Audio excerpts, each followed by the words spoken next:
Give me the princess, and the children can breathe for one more hour. Commander Verthalaker said it like a fair trade, like 30 terrified kids behind a steel door were numbers on a receipt. Staff Sergeant Mason Keller stood in the red emergency light of Outpost Meridian with one hand pressed against the manual lock and the other wrapped around the grip of his rifle. The whole station trembled around him, deep metallic groans rolling through the walls as if the place itself was tired of holding together. Somewhere above them, the outer shields had failed. Somewhere below them, the evacuation lifts had stopped answering.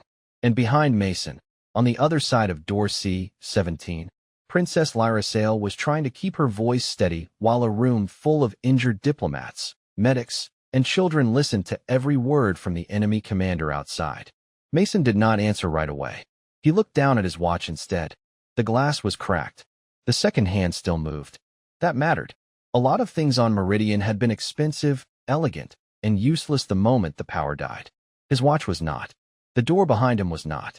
The old Earth-made pressure gauge bolted to the wall was not.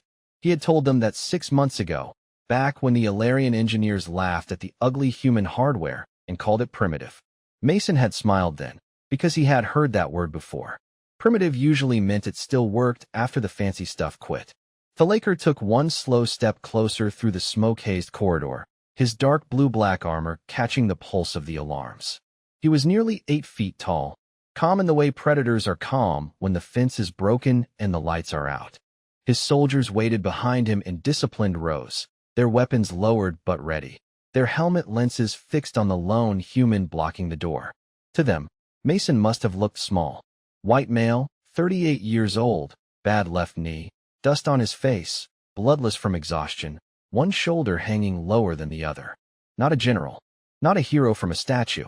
Just a tired American security liaison from Ohio who had missed his daughter's birthday because the Alliance needed someone who knew how to read a floor plan and mistrust automatic locks.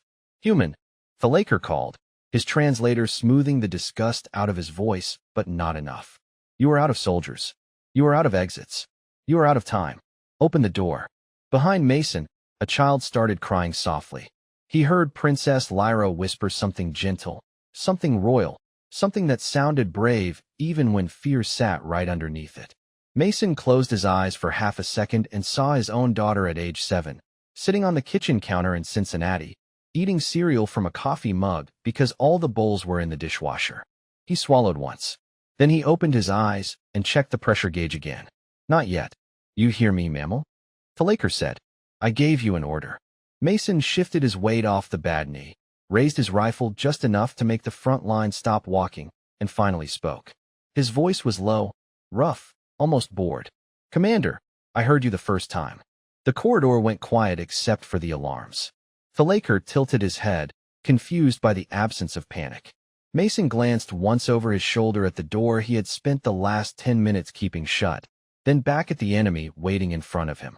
Problem is, Mason said, you still think this door is here to keep you out. 6 hours before Commander Thalaker stood in that corridor, nobody on Outpost Meridian wanted Mason Keller near the main security table. The briefing room looked like a cathedral built by engineers who hated straight lines, all curved glass, floating displays, and soft blue light that made every human face look a little sick. Around the central map stood Ilarian admirals, trade ministers, alliance officers, and royal guards in polished armor that seemed designed to impress cameras more than stop trouble. Mason stood by the wall with a paper notebook tucked under one arm, a black coffee in his hand, and a knee that clicked every time he shifted his weight. He had been invited because Earth insisted on having one security liaison present during the defense talks. That did not mean anyone intended to listen to him. Staff Sergeant Keller, one Ilarian colonel said, drawing out the rank like it tasted cheap. Your concerns have already been reviewed by station automation. Mason looked at the glowing map. I am sure they have. Then why are there 17 additional notes from you in the maintenance file? Mason took a sip of coffee that had gone cold 20 minutes earlier. Because your evacuation routes all depend on powered doors, your safe rooms depend on networked locks, and your backup elevators are on the same control spine as your public transit system. A few officers exchanged polite smiles, the kind people use when a mechanic tells them their brand new car has a problem they paid too much money to believe.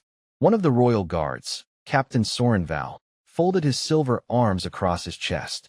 Human paranoia is not the same thing as strategy. Mason nodded once, as if that was fair. Sometimes it is what is left after strategy gets hacked. The room went still for half a second.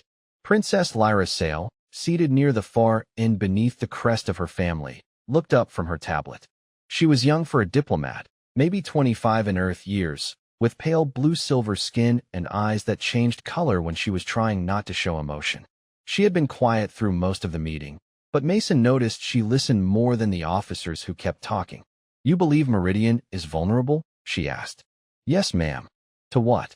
Mason glanced at the perfect map, then at the ceiling, then at the doors. "To people who do not attack the way your drills expect them to." Captain Soren gave a soft laugh. "The Varnik's dominion favors direct intimidation. Heavy armor. Shock formations. Command decapitation. They are not subtle." "Nobody is subtle until subtle gets easier," Mason said. Another laugh moved around the room, smaller this time, more irritated than amused. Mason did not mind. He had been laughed at by officers with cleaner boots than his and fewer bad nights behind their eyes. He opened his notebook and tapped one page with his pen. "There is an old Earth cargo corridor under sublevel 6. Door C-17. Manual lock. Independent pressure system. No wireless control. Keep it on the emergency list." "That corridor was sealed 12 years ago," the colonel said. "It is obsolete." "Good." Mason closed the notebook.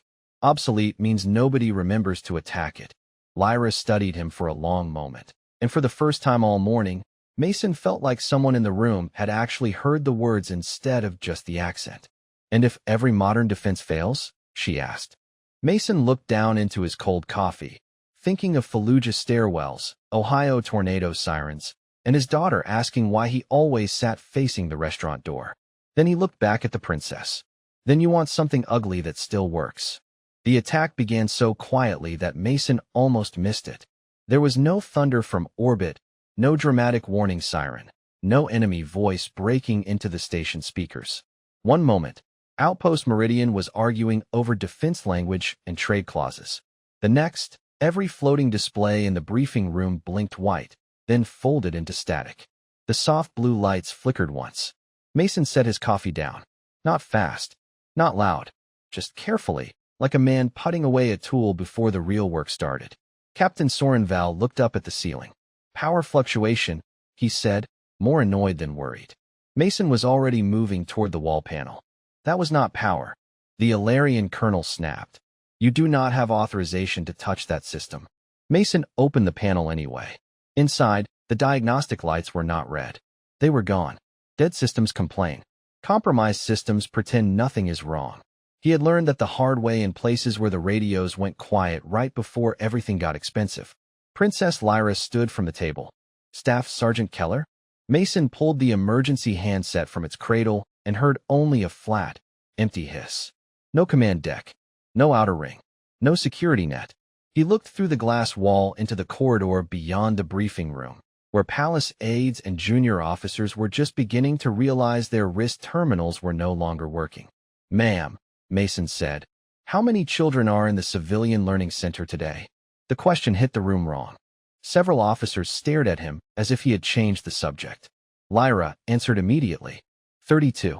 From the refugee families. They were touring the Accord archive. Mason nodded. "Then we move now."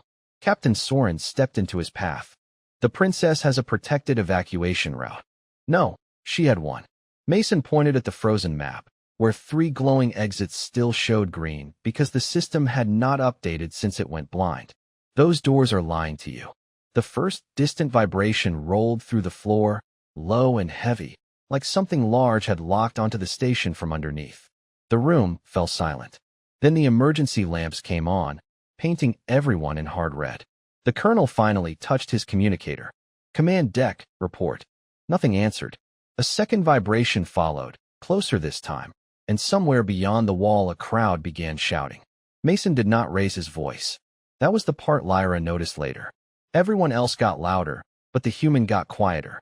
"Captain Soren," Mason said, "take your guards to the north lift, and you will run into a sealed shaft. Take the main hall, and you will meet whoever planned this. Take the princess with me, and we have a chance." Soren's eyes narrowed. You expect royal security to follow a human contractor through a maintenance level? Mason looked at him, tired and plain. I expect royal security to care whether the royal survives. Nobody laughed that time. A young Alarian aide rushed in, breathless, clutching a dead tablet against her chest. The lower transit hub is not responding. The nursery group is trapped near the archive wing. Lyra's face changed, not into panic, but into something heavier. Duty, maybe. Guilt. Mason knew that look. He had seen it on parents, mayors, lieutenants, anyone who suddenly understood that people were waiting for them to be brave. Can we reach them? She asked. Mason checked the manual diagram bolted beside the door, the ugly printed one nobody bothered to read because it did not glow. Yes, ma'am. 2 flights down, service corridor, then west. Then we go to them first. Captain Soren started to object, but Mason was already at the door, drawing the old mechanical override key from his belt. Stay close, he said. One hand on the wall. No one uses a smart door unless I clear it. The door unlocked with a solid metal clack that sounded almost rude in that polished alien room. Mason stepped into the red-lit corridor and felt the station shudder around him. Far away, deep beneath Meridian's perfect floors, Commander Thalaker's army was already inside. Plan B was not something Mason Keller kept in a folder. It was not a glossy emergency procedure with the Alliance seal stamped at the top. Plan B was a habit, built from years of walking into unfamiliar buildings and asking the same ugly questions nobody wanted at lunch. Where do people run when the lights go out? What door still opens when the power dies? What stairwell becomes a trap when smoke fills it? He moved through Outpost Meridian with Princess Lyra close behind him, Captain Soren, and 2 royal guards following with their polished rifles held too high and their breathing too loud. The corridor outside the briefing room had turned into a mess of frightened officials and dead screens. Mason raised one hand, palm open, and his voice cut through the panic without needing to be loud. Left side of the hall. Keep moving. No pushing. An Alarian minister grabbed his sleeve. Where is Central Command? Mason looked at the blank badge on the man's wrist and kept walking. Not Central anymore. They took the service stairs because the elevators were too honest when they worked and too dangerous when they lied. Mason hated stairs with his knee, but stairs did not ask permission from a computer. Halfway down, a station speaker crackled, spat static, then played 3 calm musical tones that meant nothing good. Captain Soren stopped. That is a relocation signal. We should return to the royal shelter. Mason turned back just enough to meet his eyes. That signal is coming from the wrong sector. How can you know that? Because your royal shelter is east, and that speaker is pulling people west. Lyra went very still. A lure. Mason nodded once. Yes, ma'am. They found the children near the Accord archive, huddled between tall memory columns that shimmered with trapped starlight. 32 of them, just like Lyra said, with 2 teachers trying hard not to look terrified. A little boy with amber eyes clutched a stuffed animal with 1 burned ear. Mason crouched to his level, ignoring the sharp complaint in his knee. Hey, buddy. What is your name? Tav. All right, Tav. I need you to do a big job for me.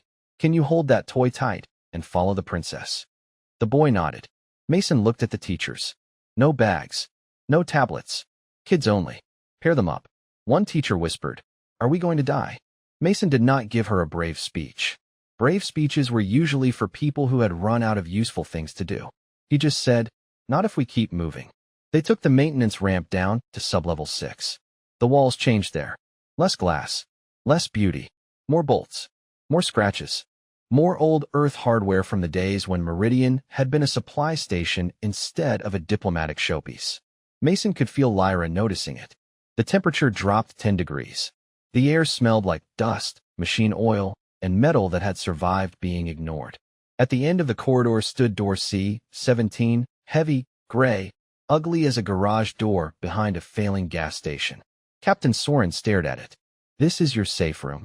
Mason slid the manual key into the lock. No, the tumblers turned with a deep, stubborn clunk. This is the way to 1.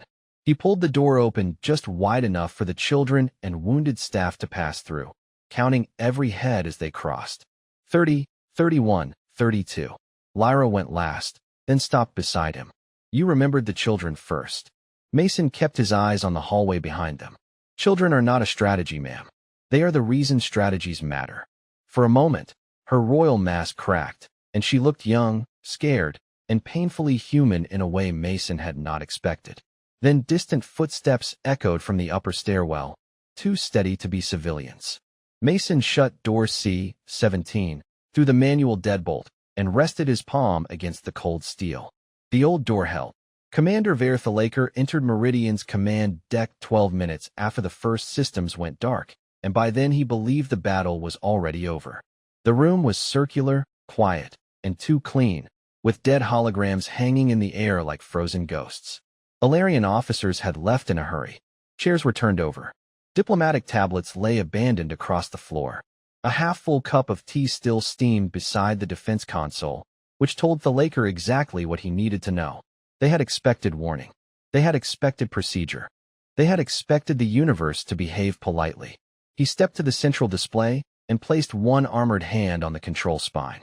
His technician connected a Varnix spike drive, and the station map unfolded in red and amber.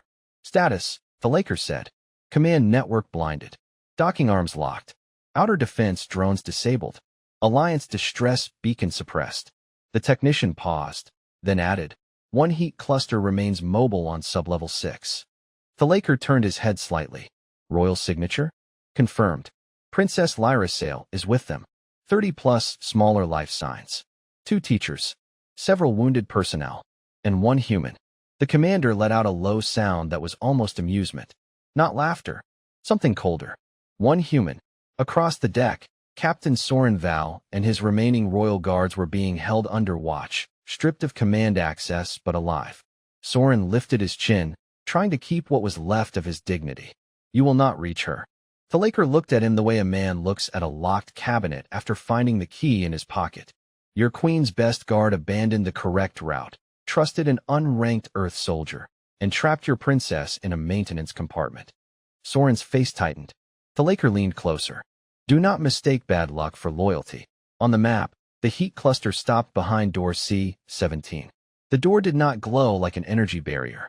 It had no intelligent defense icon, no plasma grid, no royal encryption, just a gray manual seal buried inside an obsolete cargo level. To Thalaker, it was pathetic. A final hiding place chosen by a primitive species that still trusted hinges. Open a channel to the corridor, he ordered. Static cracked once, then cleared. Human, Thalaker said, letting the station speakers carry his voice down through the walls. This is Commander Verthalaker of the Varnix Dominion. You are holding a political asset you cannot protect. Step away from the door, surrender the princess, and the civilians behind you will remain unharmed for 1 hour. Inside the bunker, the children went quiet. Princess Lyra stood near a row of old emergency crates, while Mason Keller sat with his back against the steel, breathing through the pain in his knee and trying not to show how tired he was. His shoulder ached. His mouth tasted like dust and old coffee. He looked at the pressure gauge, then at the children, then at Lyra. He is lying, Captain Soren said through the intercom from the other side of the captured deck, his voice faint and ashamed. Mason did not answer him. Lyra stepped closer. Staff Sergeant Keller, she whispered. If there is a way to save them by giving me up, you should consider it. Mason turned his head slowly. For a second, the soldier mask slipped, and what showed underneath was not anger. It was weariness. Deep, human weariness.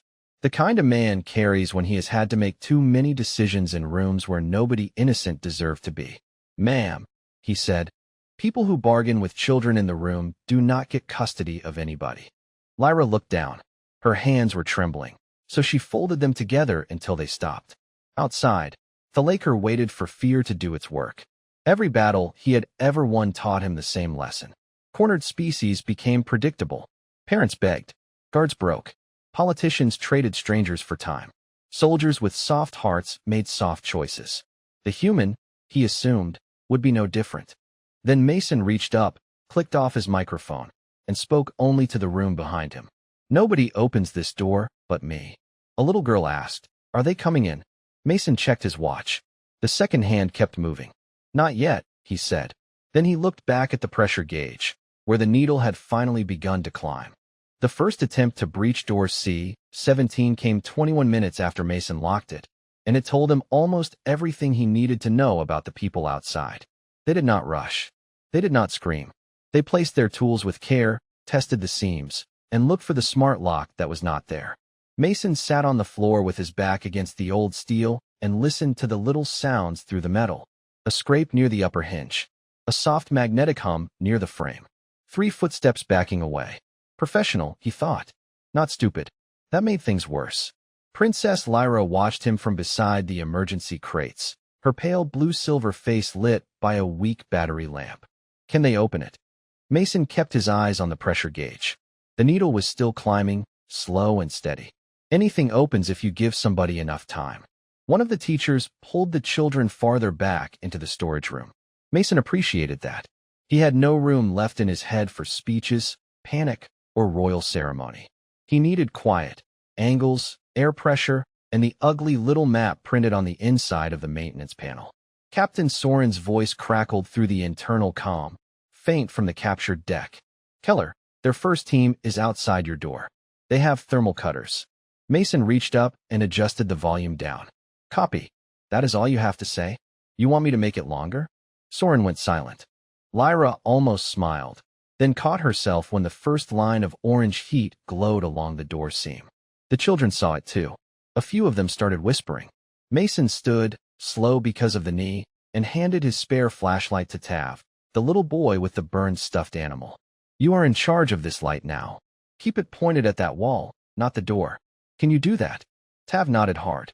Yes, sir. Good man. Mason moved to the side of the door instead of standing in front of it. That was another thing the Varniks would misunderstand. Most species built doors as symbols. Barriers. Lines of authority. Humans built them as problems to be solved from both sides. He pulled a red fire suppression canister from the wall, checked the pressure, then ran a strip of emergency cable through the handle. Lyra stepped closer, lowering her voice. You are not trying to stop them from entering. Mason glanced at her. I'm trying to make them enter wrong. The cutter punched through the outer layer with a sharp hiss. Mason waited. Heat spread across the seam. The Varniks outside were careful, which meant they were clustered close enough to protect the operator. Close enough to trust their armor. Close enough to believe the human was scared and saving his last shots. Mason let them believe it. His hands were steady, but inside, he could feel every old fear knocking around his ribs.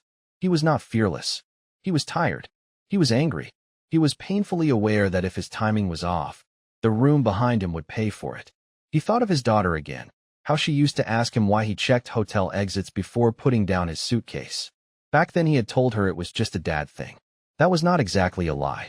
The door section bent inward with a loud metallic pop. Lyra drew in a breath.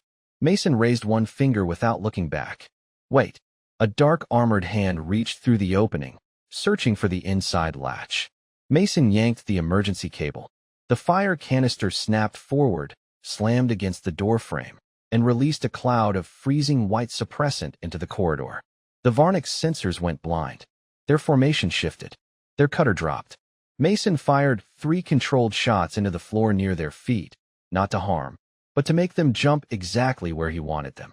Heavy bodies stumbled back into one another outside. Captain Soren's stunned voice came through the comm. What did you just do? Mason kicked the bent metal panel shut and threw the secondary bar across it. Made them respect the room. Outside, Commander Thalaker's voice returned, colder now. Clever animal. Mason leaned his forehead against the steel for 1 second, breathing hard, then looked at the gauge. The needle was higher. Not high enough. No, Mason said softly, though the microphone was off. Just an old door guy. The room behind door C-17 was not a bunker, not really, and Princess Lyra began to understand that when Mason stopped looking at the enemy and started listening to the walls. After the failed breach, the Varniks pulled back into the corridor and went quiet. That kind of quiet worried him more than shouting. Shouting meant emotion. Quiet meant professionals were changing plans. Mason lowered himself beside the maintenance panel, pulled the cover free, and studied the old printed diagram pasted inside. The paper was yellow at the corners, marked with faded Earth safety labels and the kind of plain warning stickers no alien architect would ever put on display. Danger. Pressure release. Manual override. Keep clear during cargo launch. Lyra knelt across from him, her royal robes dusty at the hem, one sleeve torn from helping a medic move supply crates. She looked less like a princess now and more like someone who had finally met the part of leadership nobody painted on palace walls. Staff Sergeant Keller, she said quietly. What is this room? Mason kept tracing the diagram with one finger. Old transfer station. For people. Cargo. Her eyes shifted toward the children. You brought us to a cargo room? Mason nodded. Best room on the station. The answer should have sounded absurd. Instead, Lyra looked at the ugly steel beams, the bolted floor plates, the manual valves, the thick pressure doors that had not cared when the elegant parts of Meridian died. The room was not pretty. It was honest. A tremor passed through the wall, faint but steady, and the gauge needle jumped another inch. Mason saw it. So did Lyra. You are waiting for that pressure to rise, she said. He did not answer at first. He was counting in his head. Distance from outer lock to corridor bend. Weight capacity on the old rails. Emergency battery charge. The number of civilians behind him. The number of Varniks outside. All of it sat together in his chest like bad weather. Lyra leaned closer. Mason, what happens when it reaches the red line? He looked at her then, and for once his tired face did not hide much. If I time it right, it gives us a way to change the hallway. And if you time it wrong, he looked past her at Tav holding the flashlight with both hands, trying so hard to be brave that it hurt to watch. Then I do not get to be wrong. Lyra swallowed. Outside, Commander Thalaker's voice returned through the speaker, smoother now, almost patient. Human, I have reviewed your position. There is no exit behind you. No shield. No reinforcement. You are defending a dead end. Mason reached up and turned the speaker volume lower, but not off. He is not wrong, Lyra whispered. Mason pulled a folded service map from his vest pocket. It was covered in notes written in blue ink, small arrows, pressure values, and times. He is looking at the station like it is a palace, Mason said. Halls, rooms, doors, authority. That is how he fights. Take the throne room. Take the leader. Take the map. Lyra studied the markings. And how do humans look at it? Mason gave a tired half-smile. Like plumbing. For the first time since the attack began, Lyra almost laughed. It came out shaky, but real. Mason tapped the line behind door C-17. This corridor used to move 10-ton relief containers from the storage bay to the launch cradle. No artificial intelligence. No wireless command. Just rails, pressure gates, gravity assist, and a manual safety sequence because some bored Earth inspector refused to sign off without one. And you checked it every week. Yes, ma'am. Because you thought this might happen? Mason shook his head. No. Because I thought something would happen. Something always does. The children had gone quiet again. Even they could feel the truth settling over the room. Mason was not simply hiding them. He had put them inside the one piece of Meridian the enemy did not understand. Captain Soren's voice crackled through the comm, low and strained. Keller, Thalaker is moving his personal guard toward you. Full command team. He wants to finish this himself. Mason looked at the gauge. The needle touched the edge of red. He stood slowly, his bad knee protesting, and picked up the manual release handle from its wall bracket. Lyra rose with him. What should we do? Mason looked at the children, then at the princess, then at the old door that was beginning to glow at the edges again. Stay behind me, he said. And when I open the wrong door, do not panic. Commander Thalaker came to door C-17 himself because pride would not let him send another team to be embarrassed by one tired human and a piece of old Earth steel. Mason heard the change before he saw it. The footsteps outside were heavier now, slower, spaced with command discipline. No scrambling. No whispered panic. Armor plates shifted. Weapons powered down to a low hum. Somebody outside wanted the hallway calm, clean, and ready for a surrender. Mason stood with the manual release handle in his right hand and his left palm against the pressure valve, feeling the vibration of the old cargo system through the wall. Behind him, Princess Lyra had moved the children behind the stacked emergency crates. Tav still held the flashlight. His arms were shaking, but the beam stayed on the wall just like Mason had asked. That small courage hit Mason harder than any speech could have. He wanted very badly to sit down. His knee felt swollen. His shoulder burned. His throat was dry enough that every breath scraped. He wondered, in a quick, stupid flash, whether his daughter would be mad that he had not answered her last message. Then Thalaker spoke from the other side of the door. Staff Sergeant Mason Keller of Earth. You have delayed the inevitable with tricks and obsolete machinery. That delay is over. Mason leaned close to the intercom, but did not turn it on yet. He looked at the gauge. The needle was fully red now. The old system was awake. The Laker continued, almost gentle. Open the door. Walk out with your hands visible. The princess comes with me. The children remain here until my withdrawal is complete. This is the last reasonable offer you will receive. Lyra stepped near Mason, lowering her voice so the children would not hear. He will not keep his word. No, ma'am. Then why does he sound so certain? Mason looked at the scorched seam of the door. Because people like him think certainty is the same thing as control. He finally clicked the comm on. Commander. The hallway outside went silent. I am here, human. Mason took one slow breath. You ever work freight? The Laker paused. What? Freight. Cargo. Moving heavy things from one bad place to another. Forklifts. Pallets. Bad coffee. Guys named Randy yelling about weight limits. Lyra stared at him like he had lost his mind. Outside, the Laker's voice hardened. You are attempting humor. No, Mason said. I am checking a theory. He turned the comm off before the commander could answer. Then he looked at Lyra. When this opens, you keep everybody low. Do not run until I say run. No matter what you hear. She nodded, but her eyes stayed on him. Are you coming with us? Mason did not lie fast enough. That told her. She reached for his sleeve. Mason. He gave her a tired little smile. Ma'am, I have had worse Mondays. Outside, the Laker gave the order. The second cutter touched the door, and the frame began to glow. Mason waited until he heard the personal guard step into formation, exactly where a commander would stand to watch a frightened man break. Then he pulled the handle marked cargo launch safety release. Nothing happened for half a second. Mason's stomach dropped. Then, deep behind the walls, the old Earth system answered with a sound like a giant clearing its throat. Steel locks opened one after another down the corridor. Pressure gates slammed into place. The floor shuddered. The Laker shouted something, the first truly sharp sound Mason had heard from him. Mason grabbed the inner wheel and turned it hard. Door C-17 did not swing toward the enemy. A second service door behind the Varnix line opened instead, the one they had never bothered to guard because their map called it sealed.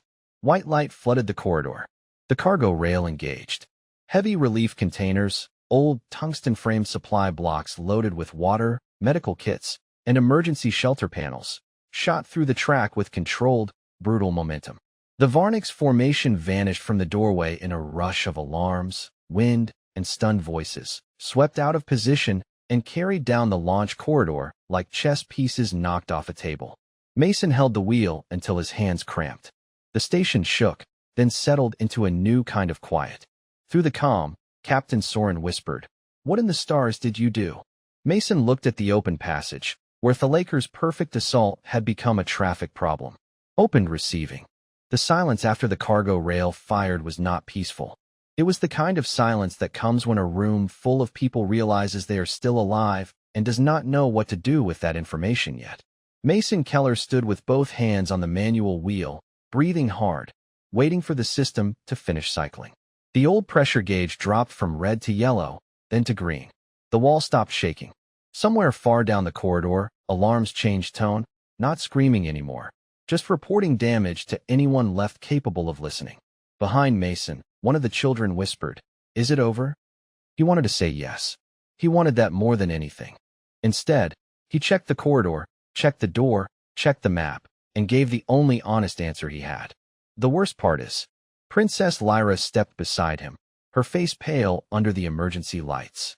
Through the open service line, they could see the Varnix formation broken apart, scattered out of position, cut off from the command deck, and pushed into the old launch corridor where their perfect assault no longer fit.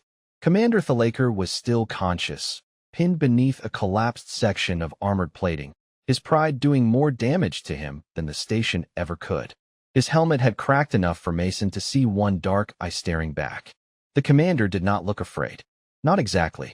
He looked offended, as if the universe had cheated by letting something ugly and old beat something beautiful and new. Mason limped toward him, rifle lowered. Lyra followed at a careful distance. Thalaker's translator sparked once before finding his voice. You hid behind cargo equipment. Mason stopped a few feet away. No. I stood in front of people who could not stand there themselves. That answer seemed to bother Thalaker more than a threat would have. Above them, The station speakers crackled, and Captain Soren's shaken voice came through. Alliance ships have arrived. The distress beacon is free. Princess Lyra, your signal has been received. The Accord fleet is entering Meridian orbit. Lyra closed her eyes for 1 second, not like a queen in a painting, but like a young woman whose knees had almost given out and did not. Then she opened the channel herself. Her voice trembled at the edges, but it held. This is Princess Lyra's sail. Outpost Meridian remains under Accord protection. All civilian shelters are to be prioritized. Medical teams to sublevel 6 first. Military action is secondary to rescue. Mason looked at her then and nodded once. Not because she was royal, because she got it. Within the hour, Meridian was full of footsteps again. Not marching this time. Running medics, engineers, frightened parents, rescue crews with stretchers, teachers counting children over and over because 32 was the only number that mattered. Taff found his mother near the archive lift and finally let go of the flashlight. Princess Lyra tried to return it to Mason, but he shook his head. Kid earned it. Captain Soren approached him later, stiff with embarrassment, his polished armor scratched and dusty. For a long moment, he said nothing. Then he lowered his head. I misjudged you. Mason sat on an emergency crate while a medic wrapped his shoulder. You had company. The Accord will want to honor you. I would settle for coffee. Lyra heard that and gave a soft, tired laugh. The first real laugh anyone had heard since the lights went out. Days later, when the footage spread across the galaxy, people argued about tactics, treaties, and the strange human habit of keeping manual doors on space stations. But the part they shared most was not the cargo rail or the commander's defeat. It was the moment one tired man chose not to trade the helpless for time. Because sometimes courage does not look like a charge across a battlefield. Sometimes it looks like a bad knee, a cracked watch, a cold cup of coffee, and one person standing by an old door because the people behind it deserve another morning. And after Meridian, the galaxy began teaching its officers a new rule about humans. Do not measure them by the weapons in their hands. Measure them by what they refuse to abandon.